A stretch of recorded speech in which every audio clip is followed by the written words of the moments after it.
संसद जनताको प्रतिनिधिमूलक थलो, सरकार संसद मार्फत जनताप्रति उत्तरदायी हुने व्यवस्था, बहुदलीय लोकतान्त्रिक व्यवस्था, प्रत्येक जनताको सरोकारको विषय त्यहाँ प्रश्न उठ्थ्यो र सरकारले त्यही जवाफ दिएर जनतालाई सम्बोधन गर्ने व्यवस्था ओली महाराजाले राख्न चाहदैनथे।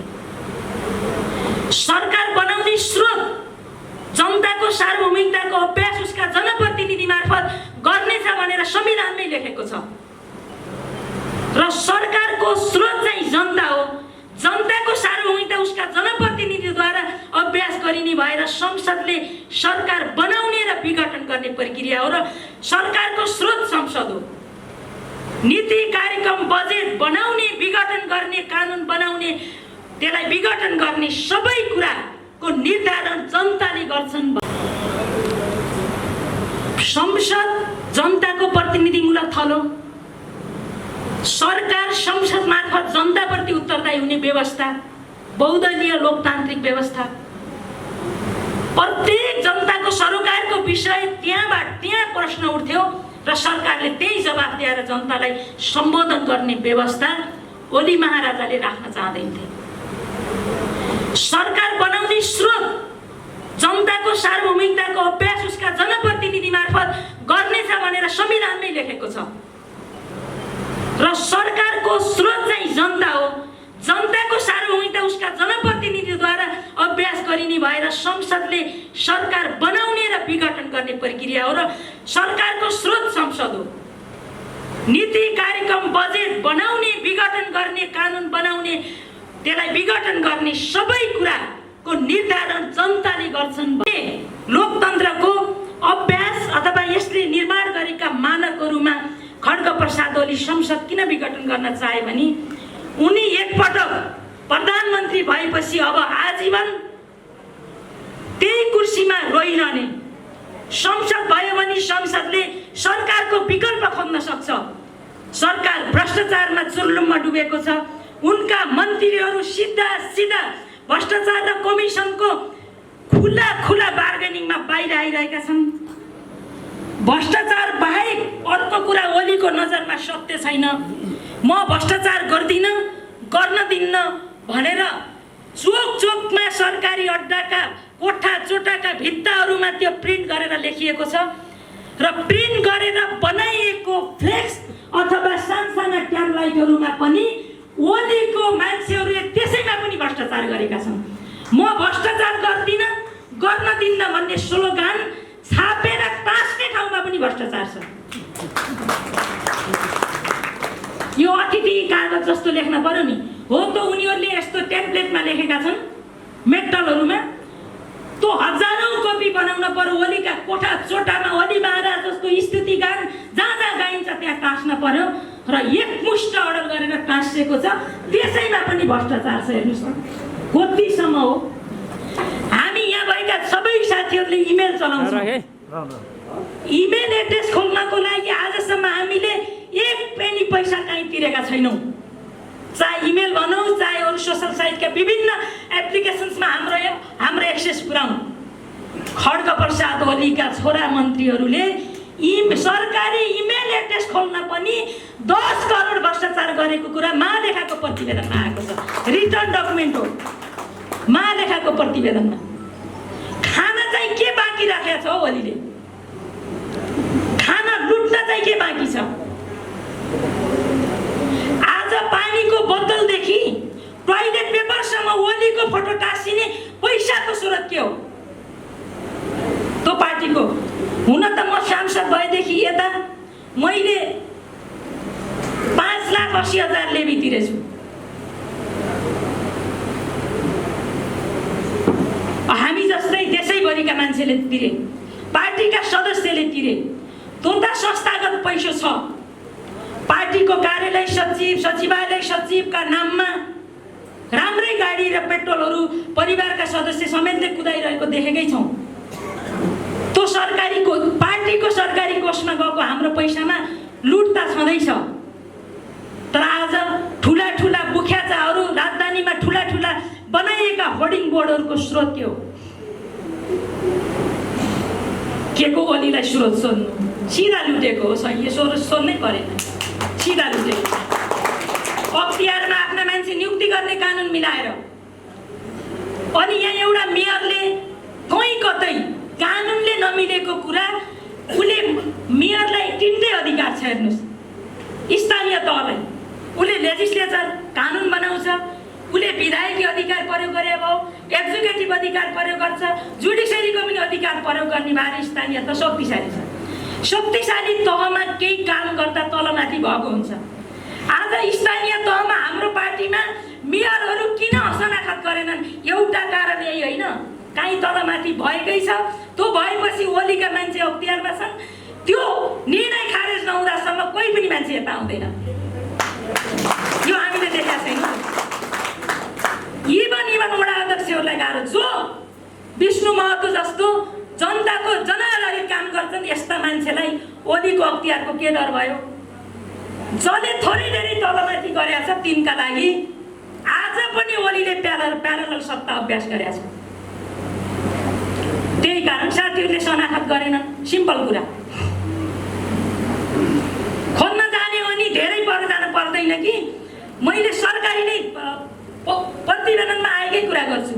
महालेखाको प्रतिवेदन फेरि ल्याएर पढौँ, मैले पठाइदिउँला पनि। त्यही हेर्नुहोस् स्थानीय तहका हाम्रा मित्रहरूका बेरोजगारका हालत के छन् भनेर। हो, यिनैले उनीहरूलाई घन ठोकेको ठोकै छ। त्यही भएर साथीहरू आउँदैन। हामीले बल पनि गरेनौँ। तिम्रो भ्रष्टाचार लागेको कुरा मिलाइदिउँला आऊ भन्नु भएन। हाम्रो यस्ता मान्छे ल्याउनु पनि भएन। किन भन्नु? भागै यही हो।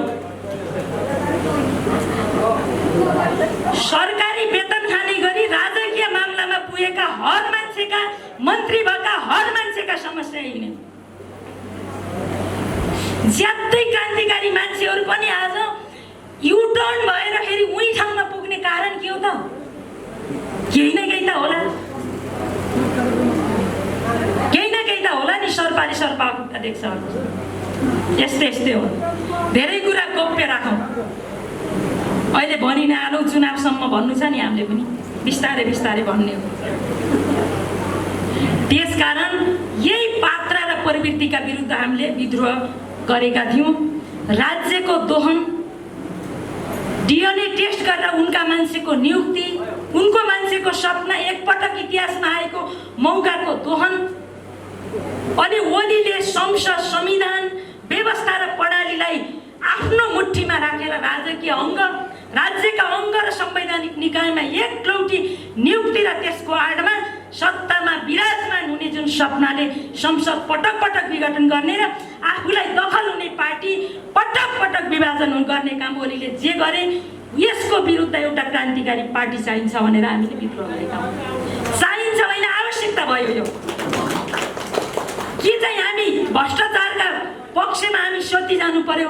होइन भने विद्रोह अनिवार्य शर्त भयो हामीलाई। त्यही कारण हामी यहाँबाट विद्रोह गर्यौँ। मैले अघि नै भने विद्रोह सजिलो छैन, थिएन। विद्रोह जसले थाहा पाए तिनैले गर्ने कुरा हो र यो कर्मशः भइरहने प्रक्रिया हो। त्यसकारण साबिकको एमाले भत्किने र विद्रोह गरेर समाजवादी पार्टी बन्ने प्रक्रिया निरन्तर गतिका साथ बढ्ने प्रक्रिया छ। म हिजो मात्रै इलामको जोगमाई गाउँपालिका हो, त्यो दुर्गमै क्षेत्र पर्छ, त्यहाँ पुगेको थिएँ। त्यहाँको उपस्थिति, त्यहाँको कुरा सुन्दा मलाई लाग्यो कि क्रान्तिकारीहरूले साँच्चै विद्रोह गर्छन्। त्यहाँ हरेक ठाउँ वडामै खड्गप्रसाद ओली छ क्या। त्यहाँ विद्यालय व्यवस्थापन कमिटीमा खड्गप्रसाद ओली छ, सामुदायिक वनमा छ। तिनका विरुद्ध विद्रोह गरेका छन् मान्छेहरू। त्यो एउटा माथिको खड्गप्रसाद ओली होइन क्या, टोलमा खड्गप्रसाद ओलीहरू छन्। त्यो प्रवृत्ति हो। एउटा पात्रलाई त प्रधानमन्त्रीबाट हटाइसकेको थियो नि, तर यो प्रवृत्ति तँलाई सबै तिनका अनुहार परेका नाममा देखिने र तिनीहरूलाई हामीले च्युत गर्नको लागि तिनीहरूलाई सच्याउने र रूपान्तरण गर्ने गुन्जाइस नभएपछि तिनलाई परास्त गर्नको लागि त्यहाँ विद्रोह हाम्रो अनिवार्य शर्त भयो।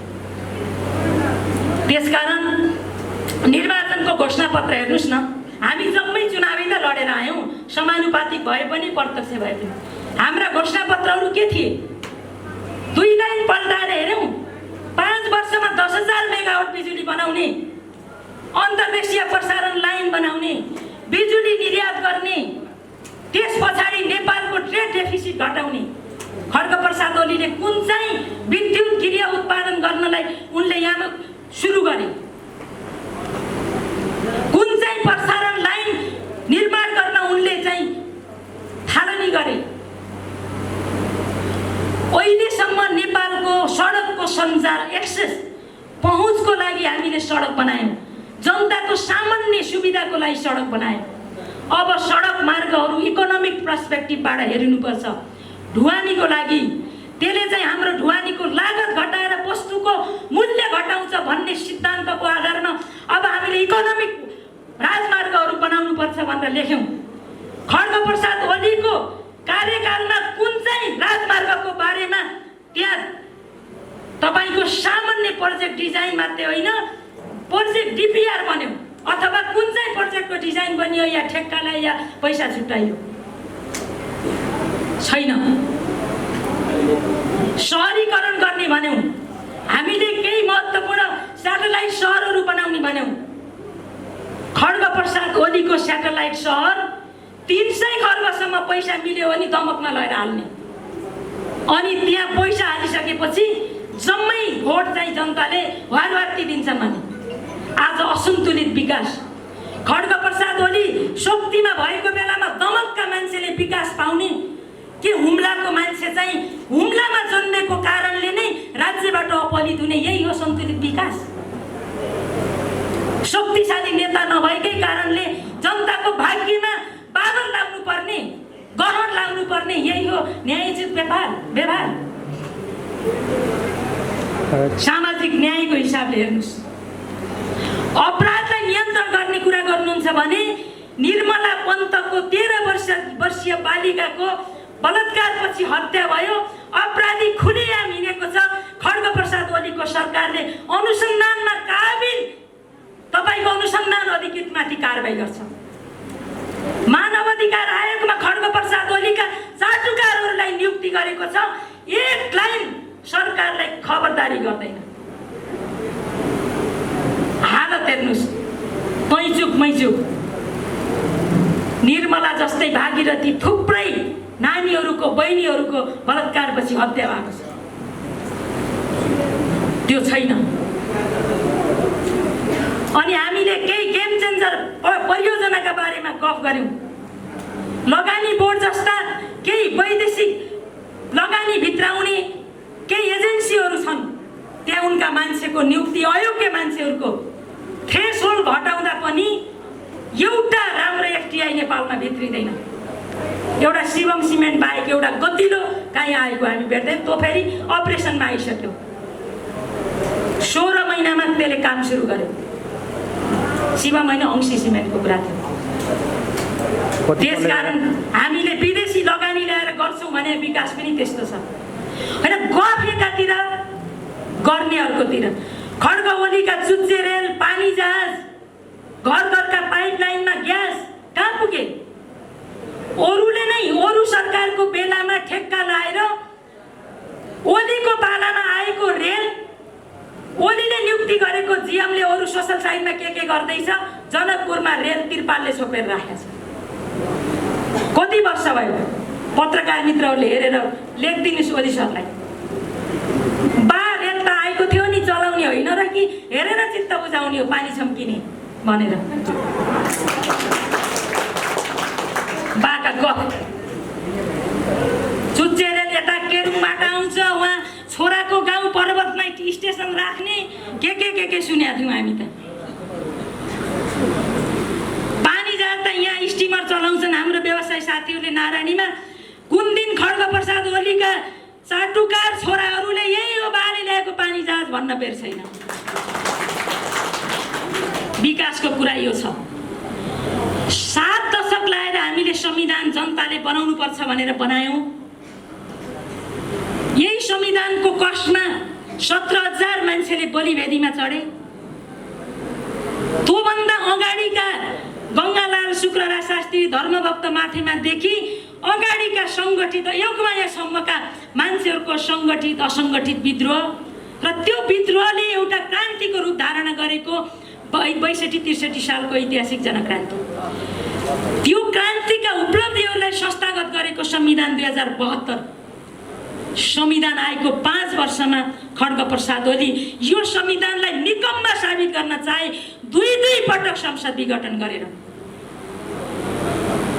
6 महिनाभन्दा धेरै संविधानले जननिर्वाचित प्रतिनिधिले शासन गर्ने कुराको परिकल्पना गर्दैन।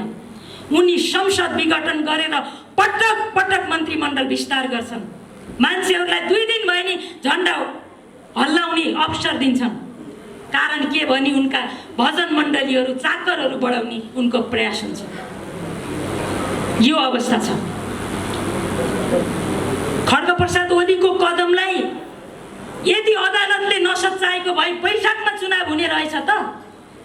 वैशाखमा हामी सँगैका कति नौजवान होनहार साथीहरूलाई कोरोनाले गुमाएका छौँ, याद छ हामीहरूलाई? सँगसँगैका साथीहरू गुमाएका छौँ हामीले। अनि संविधानमा सङ्कट सिर्जना गरेर राज्यका अङ्ग राष्ट्रपति, आर्मी, पुलिस, आर्मी, अदालत सबै चिज प्रभावित गरेर एक्लै नियन्त्रित निर्देशित लोकतन्त्रको बाटोबाट हिँड्ने ओलीको कदमको विरुद्ध हामीले विद्रोह गर्नु अनिवार्य शर्त थियो कमरेडहरू। त्यही कारणले बङ्गलादेश मोडेलको नियन्त्रित लोकतन्त्रको पक्षमा हामी उभिएनौँ। लोकतन्त्रमा जनता सार्वभौम हुन्छन्, स्वतन्त्र हुन्छन् भन्ने विचार गर्नुपर्छ भन्ने हामीले सोध्थ्यौँ। त्यही भएर हामीले संसदलाई पुरा कार्य सञ्चालन गर्न, सरकारको स्थायित्वको लागि, संविधानलाई को रक्षाका लागि हामीले विद्रोह गरेका छौँ। यही कष्टमा गरिएको विद्रोह हो। यदि व्यवस्थामा तलमाथि भयो भने हाम्रो समाज राजनीतिले कति धेरै प्रभावित गर्छ भन्ने कुरा हामी सुनेका छैनौँ। र मन्त्री परिषद किन विस्तार भएन भन्ने कुरा आज जनजनको चासो हुन्छ भने संविधान किन च्यातियो भन्ने कुरा त एउटा गरी खाने उद्यमीका लागि पनि धेरै चासो हुन्छ नेपालमा, स्थायित्व हुन्छ कि हुँदैन भनेर। केही उद्यमशील साथीहरूले, केही व्यवसाय गर्ने साथीहरूले कुरा गरिरहेका कुरा मलाई सुनाउँदै हुनुहुन्थ्यो। नेपालमा केही यस्तो काम गर्न खोज्यो भने तिम्रो देशको कानुन, political stability, trade union movement, जनताको चेतना, कन्ज्युमरको अवस्था के छ भनेर 5-7वटा कुरा जसले नेपालमा लगानी गर्ने हो त्यसले पहिल्यै सोधिहाल्छ। देशका विकासको लागि फड्को मार्न पनि राजनीतिक स्थायित्व, जवाफदेही सरकार, भ्रष्टाचारको नियन्त्रण र पारदर्शिता अनिवार्य शर्त हो। त्यही कारणले हामीले हाम्रा सपनाहरूको मलामी नजान र हाम्रा सपनालाई साकार पार्नको लागि पनि ओली र वरितन्त्रको विरुद्ध विद्रोह गर्नु अनिवार्य शर्त थियो। त्यही कारणले हामीले यो ठाउँमा आयौँ। एकातिर चुच्चे नक्साको कुरा छ, चुच्चे रेलको कुरा छ, एमसिसीको कुरा छ, सँगसँगै ओलीका एक अपोजिट राष्ट्रवादका नाराहरू हामीले देख्छौँ। सत्तामा हुँदा ओलीका लागि एमसिसी पास गरिहाल्न पर्ने विषय छ, सत्ता बाहिर जाँदा दाउपेचको विषय छ। चुच्चे नक्सा पार्लियामेन्ट एक ढिक्का भयो, सबै दलले समर्थन गरेर हामीले लिपुलेप लिङपियाधुरा समेटिएको नक्सा जारी गरेको। दुनियाँका लागि चुच्चे नक्सा देखियो, तर पाठ्यक्रममा छापेर बालबालिकालाई हाम्रो भूगोलको बारेमा, हाम्रो जनसङ्ख्याको बारेमा, हाम्रो वस्तुस्थितिको बारेमा पढाउने सामाजिक शिक्षामा छापेको नक्सा बाँड्न ओलीले किन रोक लगाए? राष्ट्रवाद त्यही देखिन्न। त्यसका यस्ता नक्कली राष्ट्रवाद, ओलीको नक्कली राष्ट्रवाद बिग्रेको घडीलाई भित्तामा तपाईँ झुन्डाइरहनु भयो भने 24 घण्टामा यानि कि दिनमा 2 पटक त्यसले सही टाइम दिन्छ। ओलीको राष्ट्रवाद 72 र 75 यताका कहानी बिग्रेको घडीलाई भित्तामा झुन्डाए जस्तै हो, दिनमा 2 पटक सही समय दिएको। उनी के थिए, उनको ग्रोनअप कसरी भयो, उनी कसको हितमा काम गर्थे? महाकाली सन्धि फर्केर हेरौँ त।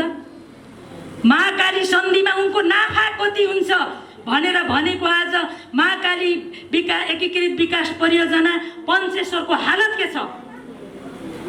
53 सालको असोजको 3 गते महाकाली सन्धि भएको थियो। आज 25 वर्ष भए त्यहाँ त्यसको एक पाइला अगाडि बढ्यो कि बढेन?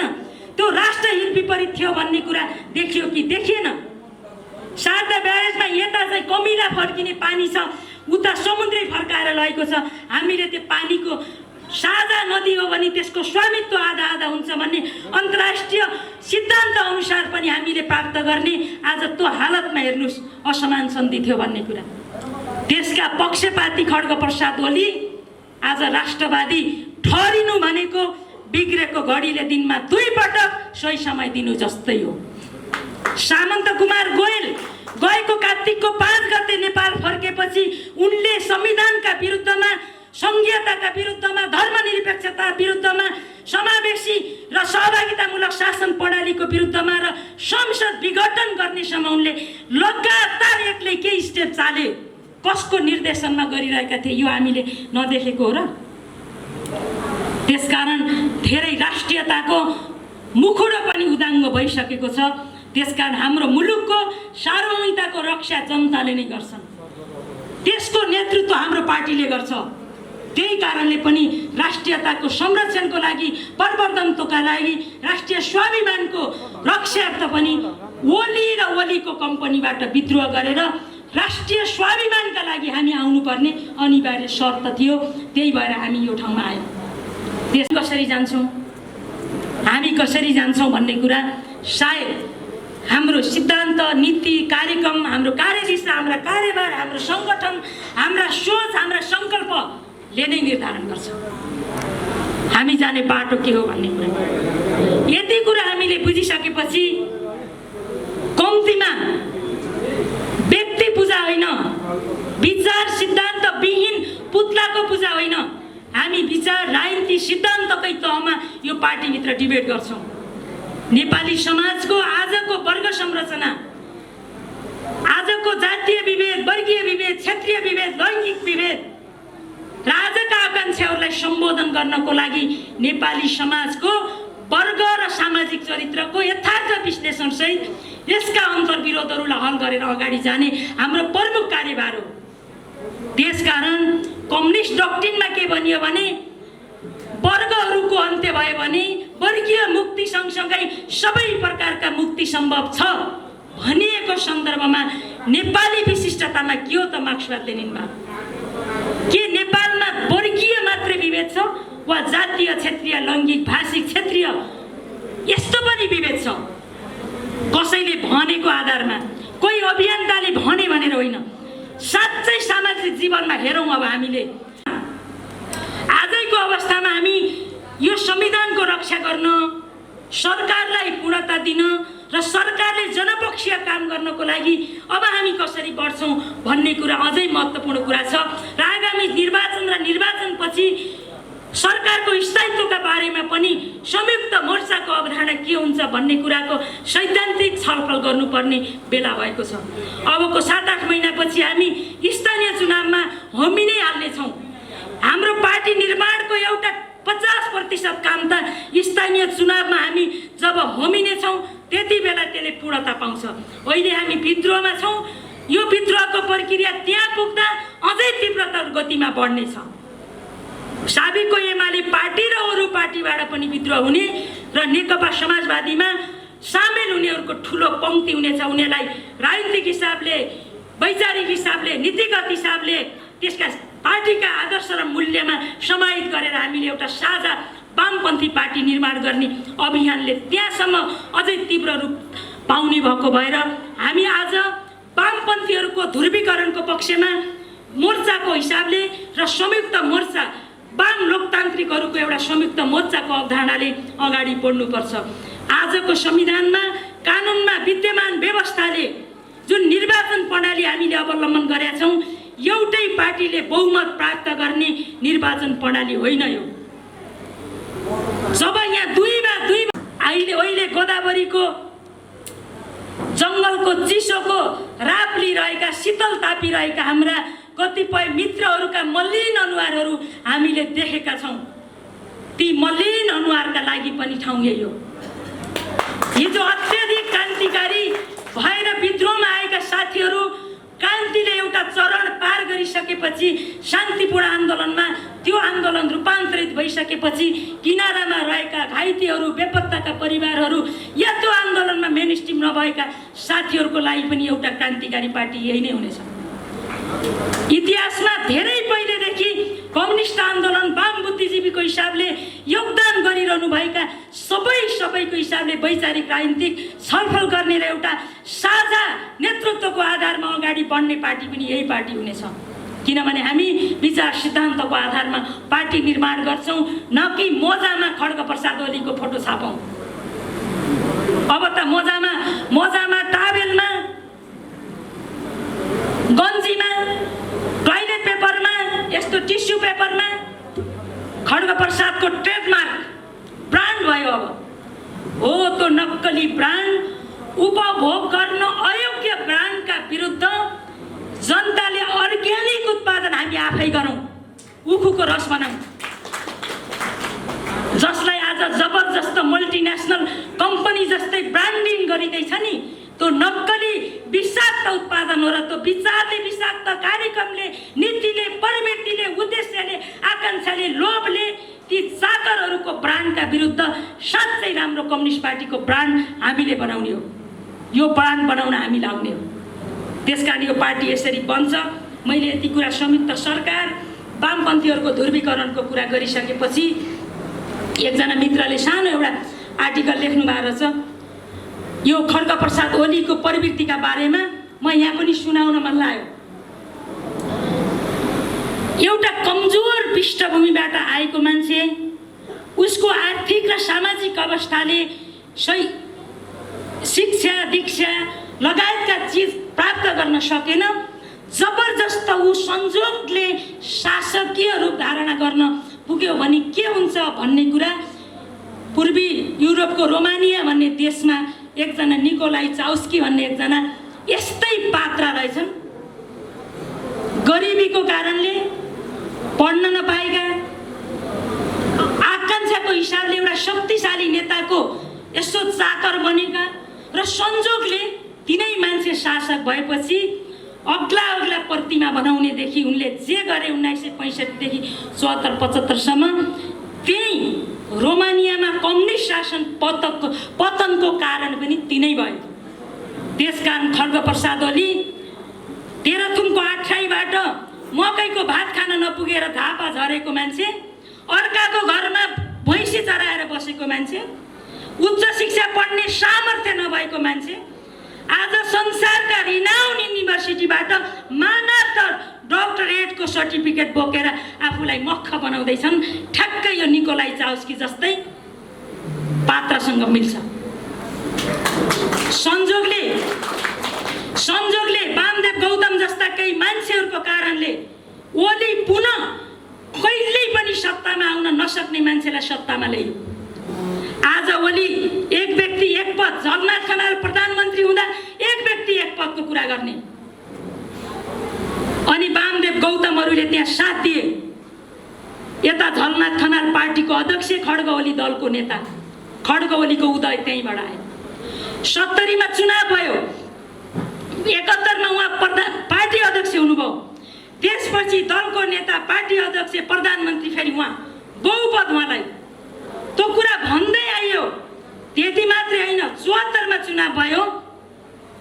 त्यो चुनावपछि पनि उहाँका छोरा चाकर सबै इन्चार्ज, मुख्यमन्त्री सबै हुने। आफूलाई पाइक पर्ने हिसाबले सिद्धान्त बनाउने, तर सिद्धान्तनिष्ठ भएर पार्टी सञ्चालन नगर्ने। खड्गप्रसाद ओलीका 6000 चाकरहरूले गोदावरीमा शीतल तापिरहेको देखिन्छ। एकजना मालिक छ, बादशाहको आफूलाई अभ्यास गर्छ, तर त्यो च्युत भएर बालुवाटारबाट बालकोटको बारदलीमा पुगिसकेको छ। त्यहाँ खाँबो चिथरेर नङ्ग्रै भाँचिसकेको छ।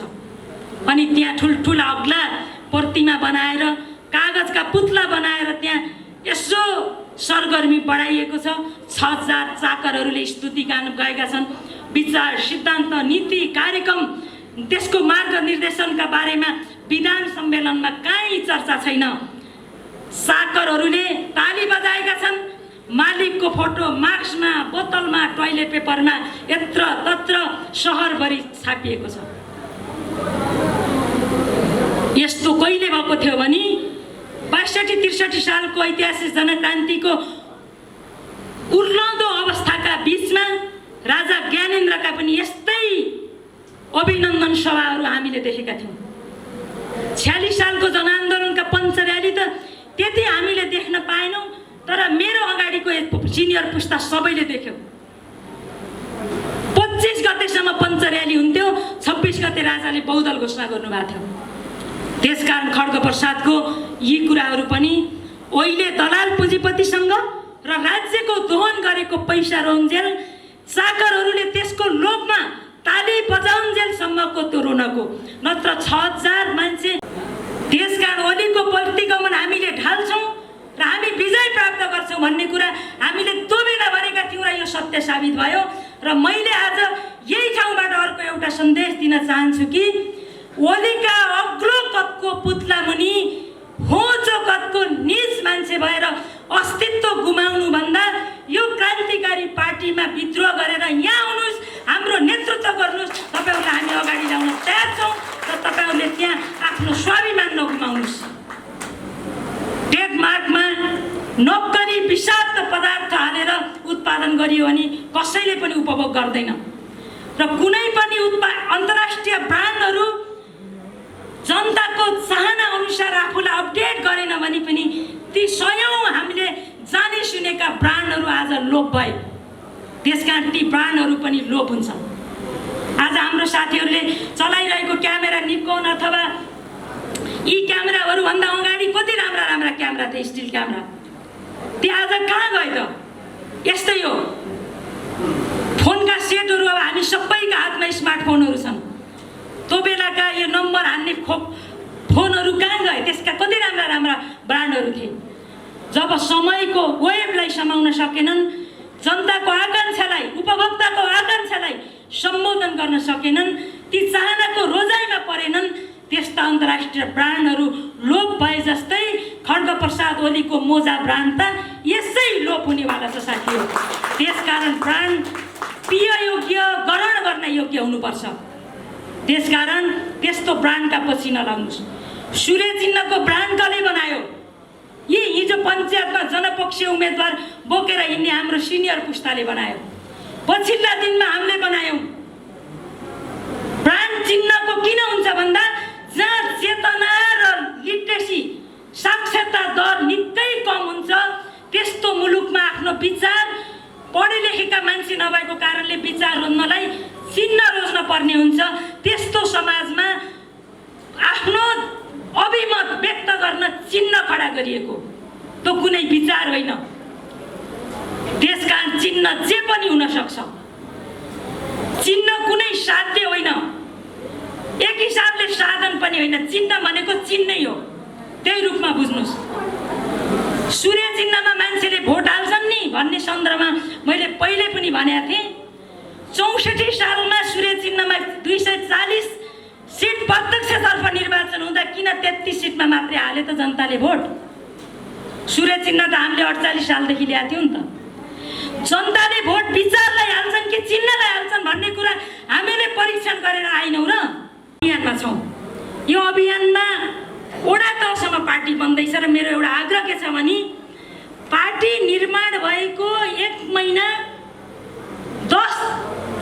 7 दिनमा 1 महिना 7 दिनमा राष्ट्रव्यापी कसैको सङ्गठन बनेको छ भने त्यो नेपाल कम्युनिस्ट पार्टी एकीकृत समाजवादी बनेको छ। राष्ट्रव्यापी 77 का 77 जिल्ला कमिटी, 7 प्रदेशका प्रदेश कमिटी पालिका तहमा बन्ने प्रक्रिया सुरु छ। त्यसकारण राष्ट्रव्यापी यो पार्टी निर्माण भएको छ। संसदमा आज हामी संघीय संसदमा चौथो सबैभन्दा ठुलो र प्रभावकारी दलको रूपमा हामी उपस्थित छौँ, इलिजिबल छौँ। राजनीतिक मुद्दाको हिसाबले, हाम्रो कन्सिस्टेन्सीको हिसाबले आज हामी जहाँ उभिएका छौँ, राष्ट्रिय राजनीतिका मुद्दा त्यसैको वरिपरि छन् भने हामी राष्ट्रिय राजनीतिको केन्द्र भागमा छौँ। त्यसकारण हामीले किन हामी चिन्ता गरिरहेका पनि छैनौँ, चिन्ता गर्नुपर्ने पनि छैन। यो राष्ट्रव्यापी पार्टी हो।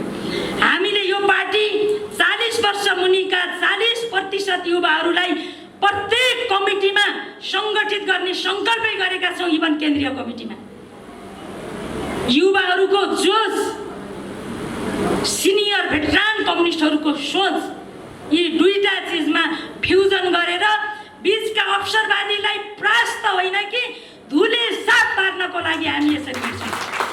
अवसरवादीहरूले हाम्रा केटाकेटीमा 8 वर्षको उमेरमा फुक्लेका दाँत जस्तो 2-4 दिन बनाए, यसो निराशा पनि भयो होला। यतातिर हेर्दाखेरि हाम्रो कमरेड अध्यक्ष कमरेड जस्तो मान्छे देखिने, तल साकार जस्तो देखिने, बिचमा मान्छे छैन। हाम्रा दाँत फुक्लेका हुन् कि भन्ने भयो। यी अब त हामी फुलफिल गरिसक्यौँ त। पहल कदमीले, सङ्कल्पले, समर्पणले नेतृत्व स्थापित गर्ने हो। सङ्घीय सरकारमा, प्रदेश सरकारमा र त्यहाँ हाम्रो प्रभावकारी भूमिका रहनेछ।